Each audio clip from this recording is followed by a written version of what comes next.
Our county holds 40% of the sage-grouse in Wyoming, and Wyoming holds 40% of the sage-grouse in the United States.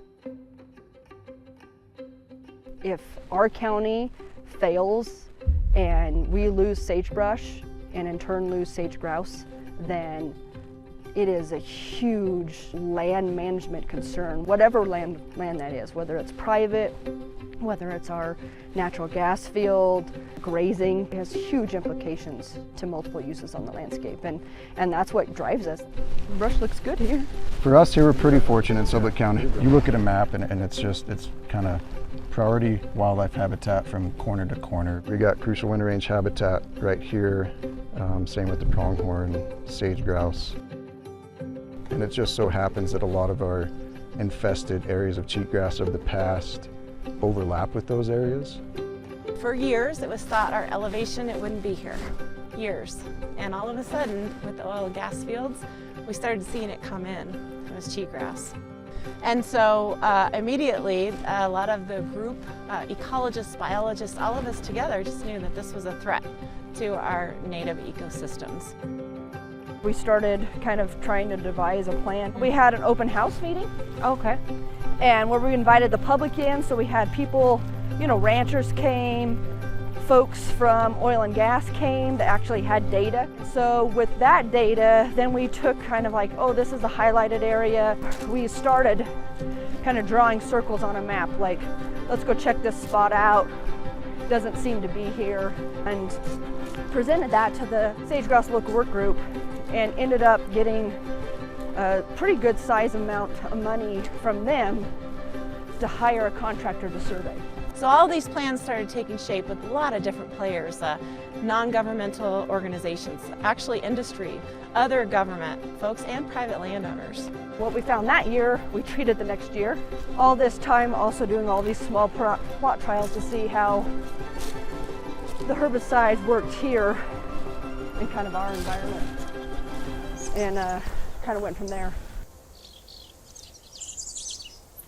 So our technique is a line point intercept transect that's 100 foot. We take a measurement through the canopy at each 100 feet.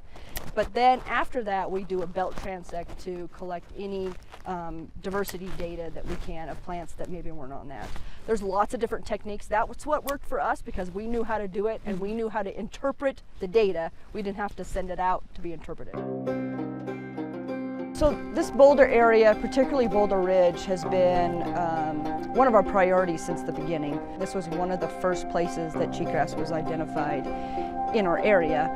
As you look at the slope, it goes from Forest Service to Game and Fish to BLM to state land, regular state land, and then private as well. So when we kind of started to try to highlight this area, we used it as a tool to show how we could work across fences and to show what happens when you don't. We had some small plot trials, some large plot trials, and in the middle of all that research happening, we had a man-made wildfire that started and, well, in like 3 hours, burnt the entire ridge. And the fire burned through, it burned around 2 of those.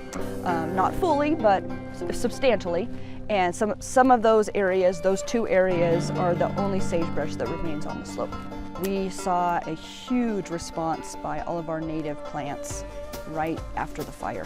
We had a year of growth of cheatgrass between the fire and the treatment on majority of the slope, and the response was incredible with the natives after we treated. We've kind of honed into that, and we feel good with that decision because what we're seeing on the slope, we see all of the species that we would expect to be there are there. We were able to prove that by managing cheatgrass, you can slow fire down enough that it can go around it. When you have a natural resource concern that's just so broad in scope, and you know you've made a difference in the landscape, that is so satisfying. Not only for us now, but for future generations and the wildlife that depends on the land. You gotta start someplace.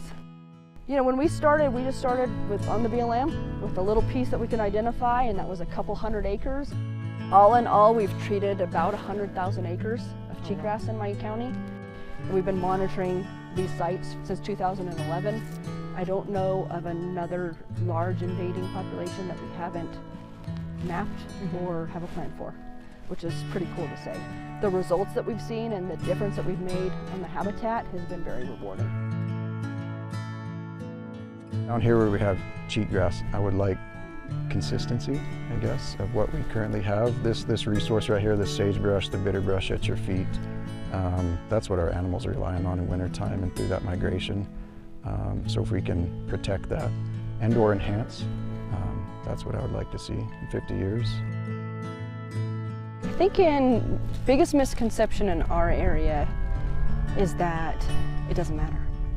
I think that people get used to the landscape and the landscape's changing, and so you see this increase of invasive annual grasses over like a 10-year period, and then the next thing you know you're like, oh, it's everywhere. Mm-hmm. What are we going to do? What can we do about it? And you feel like it's kind of hopeless at that point. But I think that we've changed that communication in our area because we went bigger with it and we did do something about it.